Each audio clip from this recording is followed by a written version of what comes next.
Hello everyone, welcome to crack it. हम लोग मौर्योत्तर काल कर रहे थे और मौर्योत्तर काल में हम लोगों ने शुंग और सातवाहन वंश किया था। अब इसके बाद हम देखेंगे कि मौर्योत्तर काल के बाद या मौर्योत्तर काल में भारत पर कितने विदेशी आक्रमण होते हैं। इससे पहले हमने पढ़ा था हखमनी साम्राज्य और सिकंदर का भारत पर आक्रमण होता है। सिकंदर अर्थात अलेक्जेंडर का भारत पर आक्रमण होता है। किंतु मौर्यों के बाद जो एक केंद्रीकृत सत्ता हुआ करती थी, जो मगध हुआ करता था, वह समाप्त हुई। अब क्या हुआ, छोटे छोटे राजा उभरने लगे, तो भारत में सत्ता का विकेंद्रीकरण हो गया। जब विकेंद्रीकरण हुआ तो बाहर के जो राज्य हुआ करते थे उन्होंने इस विकेंद्रीकरण का फायदा उठाया और जो छोटे छोटे राज्य थे उनको जीतना शुरू किया। तो इसी का फायदा उठाने के क्रम में सबसे पहले भारत पर हिंद यूनानी आए, अर्थात यवन शासक आए। तो इनको कहते हैं इंडो ग्रीक। सबसे पहले यवन शासक आए भारत। इन्होंने भारत के पश्चिमोत्तर भाग में हमला किया। इसके बाद जो आए वो क्या थे, शक या सिथियन। इनके बाद पर्थियन आए, पर्थियन या पहलव वंश। और अंतिम में आते हैं कुषाण। ये जितने भी वंश आए भारत, तो ये भारत से बाहर नहीं गए, यहीं पर बस भी गए। ऐसा नहीं हुआ कि आए, लूटे पाटे और चले गए। तो हम एक एक करके इनको आज देखेंगे। तो सबसे पहले हमें देखना है यवन या इंडो ग्रीक। तो इंडो ग्रीक में देखते हैं जो भारत पर मौर्योत्तर काल में पहला आक्रमण हुआ था, वह इंडो ग्रीक शासक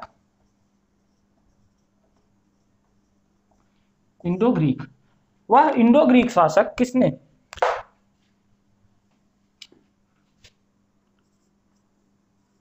डेमेट्रियस प्रथम। इसने भारत पर पहला सफल, मौर्य काल के बाद भारत पर पहला सफल आक्रमण किया डेमेट्रियस प्रथम ने। इसने भारत के जो पश्चिमी क्षेत्र था पंजाब, वह क्षेत्र जीता और अपनी राजधानी साकल को बनाया। शाकल जो आज के समय में पाकिस्तान में स्थित है, इसी को हम कहते हैं सियालकोट।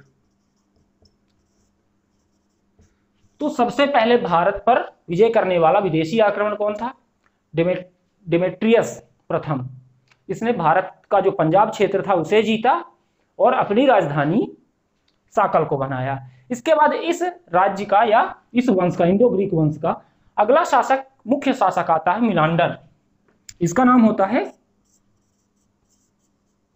मिनांडर। इसे बौद्ध ग्रंथों में मिलिंद कहा गया है।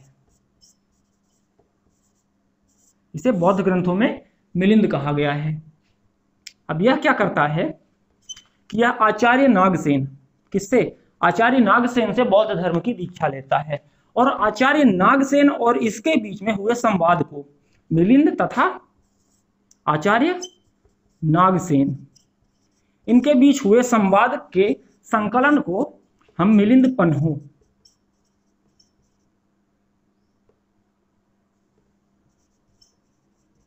के नाम से जानते हैं।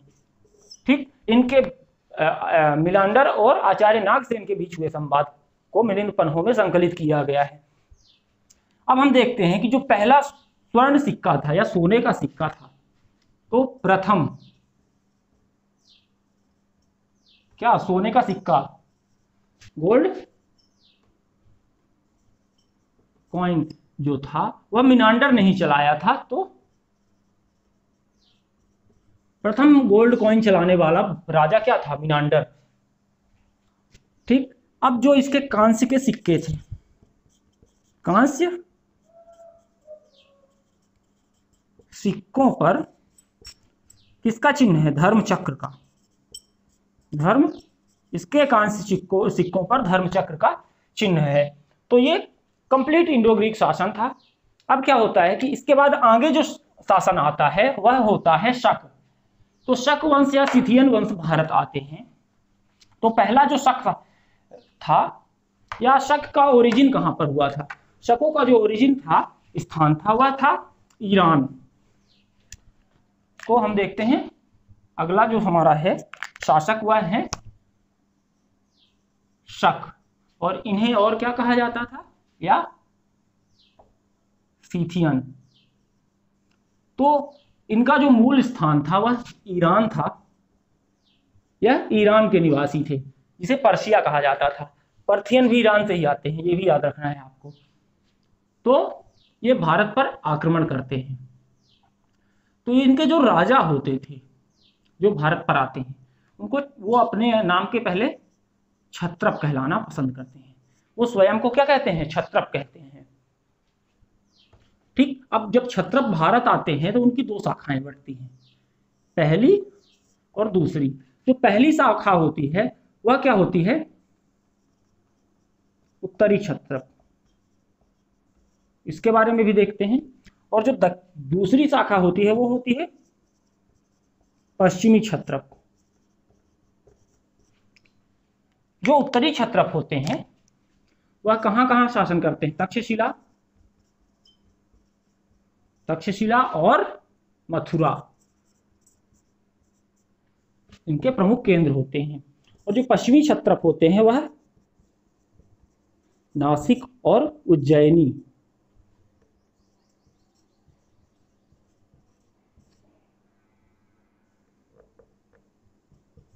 यहां तक शासन करते हैं।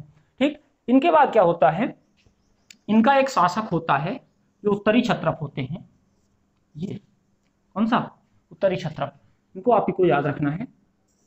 ये पहले क्या देखते हैं, पहले पश्चिमी क्षत्रप का एक शासक होता है नापहण, क्या, नापहण, इसके बारे में हमें उल्लेख मिलता है। अब जो इनका एक अगला शासक होता है जो सबसे प्रतापी शासक माना जाता है वह क्या है, रुद्रदामन, या सबसे विख्यात जो शासक था वह क्या था, रुद्रदामन। ठीक, इन्हीं का जो चाष्टक वंश था, चाष्टक वंश का,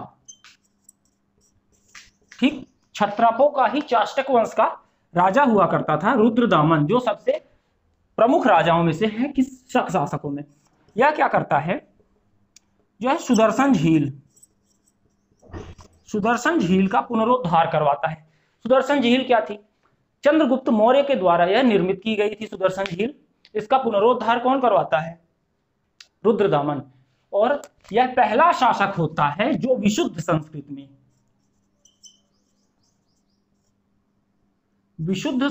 में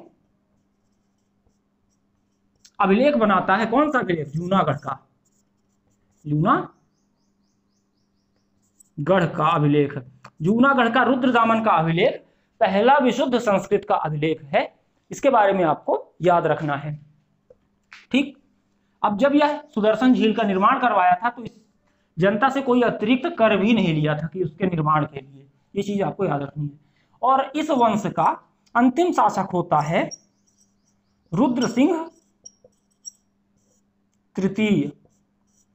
तो रुद्रसिंह तृतीय की हत्या कौन, गुप्त शासक चंद्रगुप्त, इसकी हत्या, रुद्रसिंह तृतीय की हत्या चंद्रगुप्त विक्रमादित्य करते हैं। और यहां से आगे गुप्त शासन हम पढ़ेंगे, लेकिन अभी हम पढ़ रहे हैं विदेशियों का आक्रमण। तो यहां पर कंप्लीट होता है शक या सिथियन का आक्रमण। अब इसके बाद हम देखते हैं पर्थियन वंश के जो शासक थे उन्होंने भारत पर आक्रमण किया और कहां कहां साम्राज्य का अपने विस्तार किया। अब अगला शासन आता है पर्थियन, हिंद पर्थियन।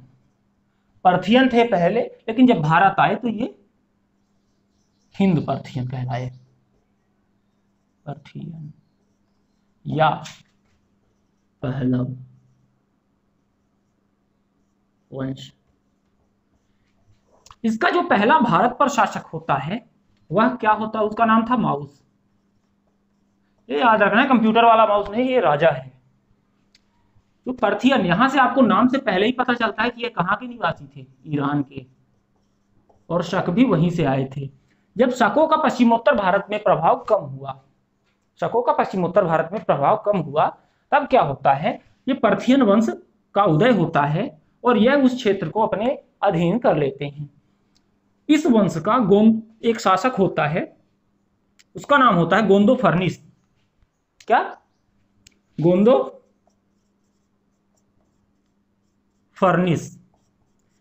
यह पर्थियन वंश का सबसे ज्यादा शक्तिशाली शासक था। ठीक, और इनके सिक्कों पर, गोंदो फर्निस या पूरे हिंद पर्थियन के सिक्कों पर किसकी? धर्मीय, किसकी? धर्मीय की उपाधि मिलती है, जिससे यह पता चलता है कि ये बौद्ध धर्म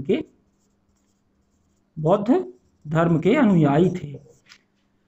पर्थियन वंश के बारे में हमें ज्यादा नहीं पढ़ना है, केवल इतना ही पढ़ना है कि इसका जो प्रथम शासक था वह कौन था?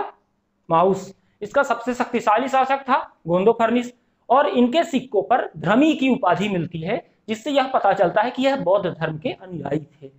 और एक चीज और याद रखनी है कि यह किस शासन के बाद आए थे? यह शकों के बाद इनका जो आधिपत्य था पश्चिमोत्तर भारत में हुआ था। अब इसके बाद अगला वंश आता है कुषाण वंश। तो जो कुषाण थे ये मुख्यतः चीन से भारत आए थे। कहां से भारत आए थे? चीन से। तो हम देखते हैं कुषाण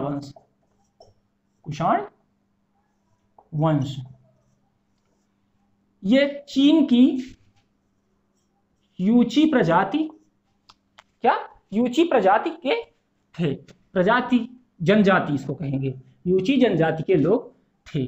अब इसके बारे में आगे हम देखते हैं। जो ये यूची जनजाति के थे, इन्हें और भी कुछ कहा जाता था। इन्हें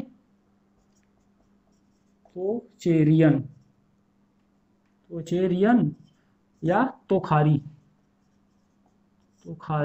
भी कहा जाता था। अब क्या होता है कि ये कहा क्या जाता है, ये कहां से आए? ये तो हो गया, ये कहां से आए थे? चीन से, पहले ही बता चुका हूं, ये चीन से आए थे। अब इनका जो पहला शासक था वह क्या था? विम कणफिसस। इनके नाम थोड़ा अजीब होंगे लेकिन आपको याद रखना, विम कणफिसस जो होता है कुषाण वंश का पहला शासक होता है। यह क्या करता है? इस काल में, कुषाण वंश के काल में सर्वाधिक शुद्ध सोने के सिक्के चलाए थे। विम कणफिसस ने सर्वाधिक शुद्ध सोने के सिक्के चलाए थे। इससे पहले हमने पढ़ा था कि जो यवन थे या इंडो ग्रीक थे, उन्होंने सबसे पहले सोने के सिक्के चलाए थे, वो भी सही है, लेकिन इसने सर्वाधिक शुद्ध सोने के सिक्के चलाए थे। तो आपको अगर पूछता है कि पहले सोने के सिक्के किसने चलाए, तो यवन शासक लगाना है, लेकिन सर्वाधिक शुद्ध सोने के सिक्के किसने चलाए, तो यह कौन था? विम कणफिसस था। यह क्या था? शैव मत का क्या था? अनुयायी था। और कुछ इसके कांसे के सिक्के मिले हैं। किसके? कांसे के सिक्के में धर्म चक्र भी उत्कीर्ण है, जिससे कुछ लोग यह अनुमान लगाते हैं कि यह बौद्ध था, किंतु यह बौद्ध नहीं था। यह क्या था? यह शैव मत अनुयायी था। अब इसके बाद इस वंश का सबसे महानतम शासक आता है, उसका नाम होता है कनिष्क। इसे इधर कर लेते हैं। इसका नाम होता है कनिष्क। 78 ईस्वी में इसका राज्याभिषेक होता है। 78 ईस्वी में राज्याभिषेक। इसी के उपलक्ष्य में यह 78 ईस्वी में शक संवत चलाता है। आपको शक नाम से यह नहीं करना है कि किसी शक वंश के शासक ने चलाया था।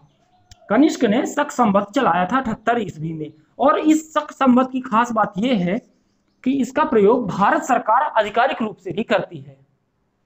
ठीक, ये चीज याद रखना है। आपने पढ़ा होगा भारत का जब संविधान पढ़ते हैं तो उसकी प्रस्तावना में भी दिनांक तिथि भारतीय भाषा के हिसाब से लिखा गया है, तो वह शक संवत के हिसाब से ही लिया जाता है। तो भारत सरकार शक संवत का आधिकारिक कैलेंडर के रूप में प्रयोग करती है। अब जब यह राजा बना तो इसने अपनी पहली राजधानी बनाया पुरुषपुर। यह क्या था? वर्तमान का पेशावर। और दूसरी राजधानी इसकी थी मथुरा। तो मथुरा तो आज भी मथुरा ही है। तो इसने 2 राजधानियां बनाई। अब क्या होता है कि इसके जो दरबारी थे, इसके दरबार में भी बड़े विद्वान लोग हुआ करते थे। जैसे वसुमित्र, वसुमित्र, अश्वघोष, अश्वघोष, नागार्जुन, नागार्जुन और चरक जैसे विद्वान इसके दरबार में होते थे। अब यहां से क्या होता है कि इस वंश का अंतिम शासक आता है, या इसका अंतिम शासक नहीं था, आपके कनिष्क का उत्तराधिकारी, कनिष्क का उत्तराधिकारी था वसुदेव। और वसुदेव ने जो मुद्रा चलाई थी उस पर शिव और नंदी की आकृति मिलती है, शिव और नंदी की आकृति मिलती है, जिससे यह हमें पता चलता है कि यह शैव मत का अनुयायी था। तो यहां से हमारा ये आपका पूरा कुषाण वंश समाप्त होता है। एक और खास बात है कि कुषाण वंश जब था, इसी समय गंधार कला और मथुरा, या गंधार शैली या मथुरा शैली, इनका ये अपने चरम पर पहुंची, या इनकी शुरुआत हुई और यहां से ये बढ़ना शुरू हुई। अब गंधार कला क्या है आपको ये भी बता दें। तो गंधार कला कुछ नहीं, जब भारतीय कला और यूनानी कला मिश्रित हुई, या ग्रीक, भारतीय कला और ग्रीक कला जब मिश्रित हुई तो बनी जाकर के गंधार कला। और मथुरा कला पूर्ण रूप से भारतीय कला है, यह मथुरा से शुरू हुई थी। इसके बारे में एक फैक्ट यह है कि जो इसकी पहली मूर्ति बनाई गई थी वह भगवान महावीर की बनाई गई थी, और यहीं से मथुरा कला की शुरुआत होती। किंतु जब गंधार कला आई भारत, तब क्या हुआ कि कुछ कलाकार, वहां के कुछ कलाकार हमारे, उन्होंने मिला करके दोनों को मिक्स करके एक नई शैली का निर्माण किया, जिसका गंधार कला नाम रखा गया। ठीक, तो आपको ये याद रखना है कि इस काल में ये कला और ये कला दोनों विकसित हुए। तो यहां पर हमारा कंप्लीट होता है भारत पर विदेशियों का आक्रमण मौर्योत्तर काल में। आपको ये याद रखना है, ये जितने भी आक्रमण मैंने बताए ये सब मौर्योत्तर काल में हुए। ठीक, अब इसके बाद जब हम करेंगे तो इनकी राजनीतिक, सामाजिक और धार्मिक स्थिति और कला का विकास, जो मैंने अभी गंधार कला और मथुरा कला बताया है, इन सभी के बारे में विस्तृत चर्चा करेंगे। तो मिलते हैं फिर अगले वीडियो में, तब तक के लिए धन्यवाद, और चैनल को सब्सक्राइब और शेयर करना ना भूलें।